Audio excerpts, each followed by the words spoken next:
Muito bem, estamos de volta aqui no Campinas Innovation Week, direto aqui do nosso estúdio de podcast, o evento que vai até o dia 13 de junho, aqui no Pátio Férreo, no prédio do relógio, e você é convidado para vir visitar. E estamos recebendo aqui em nossos estúdios o Elias Tavares, presidente da IMA. Tudo bem, Elias? Tudo jóia, é uma alegria estar aqui, poder conversar um pouquinho sobre esse evento tão importante, né? Muito obrigado pela sua participação e também de toda essa interação que a IMA tem feito com esse evento, né? Que é um evento muito importante para a cidade de Campinas, né, Elias? Sim, não só para a cidade de Campinas, eu acho que para todo o ambiente de tecnologia, né?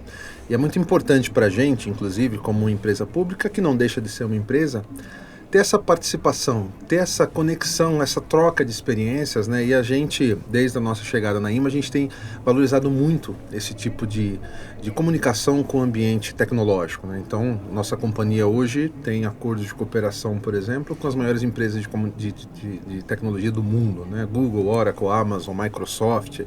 Então a gente valoriza muito o ambiente de tecnologia e essa oportunidade, ainda mais um evento tão importante para o nosso município, traz com que a nossa empresa consiga também tracionar, né, justamente nesse meio. Uhum. E para você que está nos assistindo aí que não tem essa informação, a IMA ela é responsável por toda a parte tecnológica de Campinas, escolas, centros de saúde, hospitais, não é isso, Elias? E é um trâmite, é um caminho muito importante para a cidade, né? Não, sem dúvida, né? A concepção da IMA é uma empresa de quase 50 anos, né? Esse ano faz daqui a pouquinho, né? Faz 49 anos, a gente está aí já quase uma empresa com 50 anos no mercado, já discutindo tecnologia todo esse período, e a gente tem uma transformação, né? É legal a gente falar isso, que é esse movimento da tecnologia que é cada vez mais rápido, e o nosso grande desafio como empresa pública é acompanhar esse processo, né? Esse processo tecnológico. E como você bem disse, a gente está envolvido desde o nascimento e até a morte, né? de um cidadão, por exemplo, tem tecnologia da IMA envolvida nessa jornada da vida, né? E não só o município de Campinas, né? A IMA está cada vez mais expandindo seus horizontes de justamente ter contratos também fora do ambiente da RMC, né? Ou seja, esse crescimento da tecnologia, ele vem a trazer muito mais caminhos para a IMA crescer cada vez mais, né? Não, sim, a gente tem um movimento muito importante, né? Porque como era o funcionamento da IMA até, vamos dizer, de todas as prós, e aí eu vou falar, Marcos, não só da IMA, mas eu venho da Prodesp, então ela também tinha esse mesmo movimento. A Prodesp era do Estado, então ela já tinha uma atuação espalhada pelos 645 municípios. A IMA ela era uma empresa que fazia soluções para fornecer justamente para o município de Campinas. A gente tem um movimento em 2015 que é muito interessante, que é a lei das estatais, né?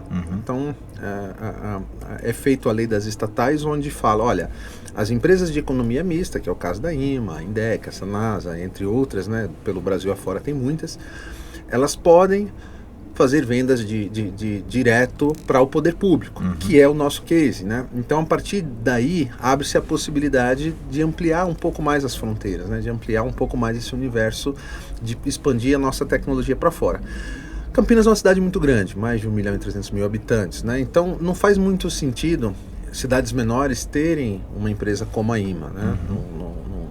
Tanto que não tem, acho que deve ter empresas como a IMA, acredito que tem em torno de 20 espalhadas pelo Brasil, municipal, né? Estadual, cada estado acaba tendo uma, mas municipais eu acredito que tem em torno de 20 e pouquinhas PRODs, né? Que é assim que a gente chama. E quando a gente abre essa possibilidade da lei, abre um espaço muito importante para a gente poder fazer essas vendas para os outros municípios. Hoje, para a gente falar de case da IMA, a gente tem contrato a nível federal, a gente tem contrato a nível estadual, a gente tem contratos municipais muitos, a gente vende para o legislativo, para o executivo, e agora também, semana passada, a gente assinou um contrato com o judiciário, completando tudo que é relacionado ao setor público e mostrando justamente o potencial que a IMA tem, inclusive ainda de crescer. Eu acho que é uma jornada que está começando. Agora, por falar em crescer, Elias, como é que você analisa esse crescente aí da tecnologia, principalmente para o lado da IA? Como que a IMA está vendo isso? Isso é uma pergunta bem legal, porque assim, quando eu cheguei na IMA, o prefeito Dário Saad faz o convite ali em 2021, a gente assume a companhia no primeiro dia do ano útil 2022, né? E é curioso, Marcos, porque naquele momento se discutia muito o IoT e 5G como o futuro. Né? Então, olha, a tecnologia agora está apontando para o IoT, né, que é a internet das coisas, e está apontando para o 5G como a grande expansão. Né? Então se discute antena, e essa discussão ela também está acontecendo. E aí você faz ali todo um trabalho pensando um pouco nisso, e aí a gente é catapultado, vamos dizer assim, né, pelo ChatGPT. E ali começa a todo mundo virar a atenção, falar, opa, peraí, esse negócio me ajuda, esse negócio consegue acompanhar o meu dia a dia, né? Porque essa é uma ferramenta muito, muito curiosa. E a partir desse movimento se tem ali o início de tudo ter que ter IA, e tudo faz sentido ter IA, né? Então, assim, o que a gente tem feito é nos preparado muito para esse movimento.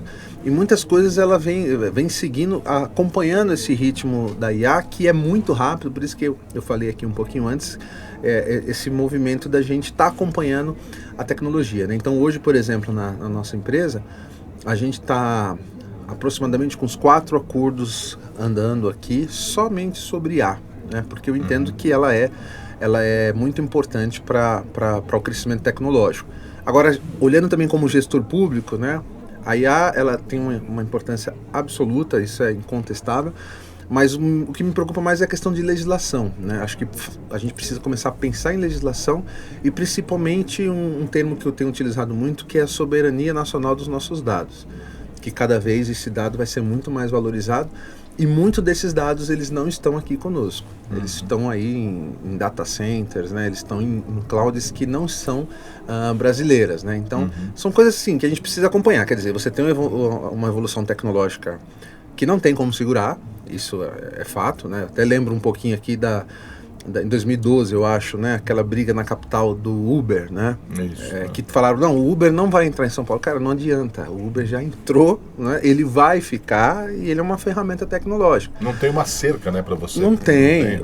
São coisas que vão acontecendo e a única coisa que o gestor público tem que fazer é entender que é um movimento, né? Um movimento de transformação, e aí, como gestor público, também regulamentar. Então, assim, eu acho que para os próximos anos, se a gente for falar um pouquinho de futuro, como gestor público existe muita coisa para a gente discutir a nível de lei, sem cercear, sem impedir que a lei, que a tecnologia avance, né? Mas é uma preocupação que a gente tem que ter, regulamentar, é a soberania nacional de dados, é a cibersegurança, que é um tema que não é muito explorado ainda, né?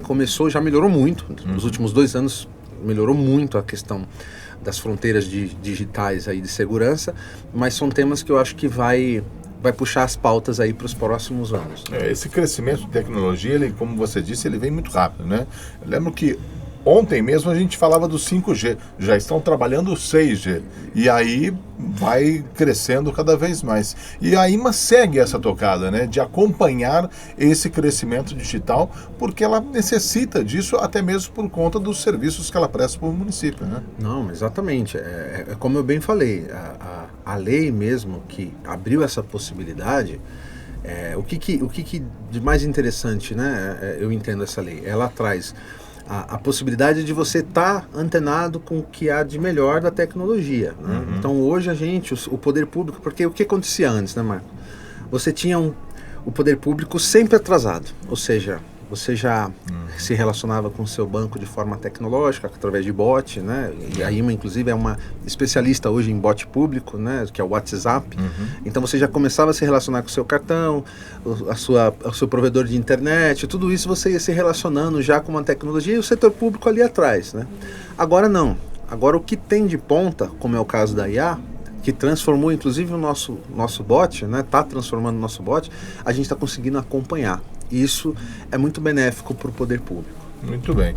Bom, gente, conversamos aqui com o presidente da IMA Informática de Municípios Associados, o Elias Tavares. Elias, obrigado pela sua participação com a gente aqui e obrigado por toda essa interação da IMA aqui no Campinas Innovation Week. A gente que agradece, um forte abraço a todos. Muito obrigado. A gente volta daqui a pouquinho com mais entrevistados aqui, direto aqui do Campinas Innovation Week. Tá lá.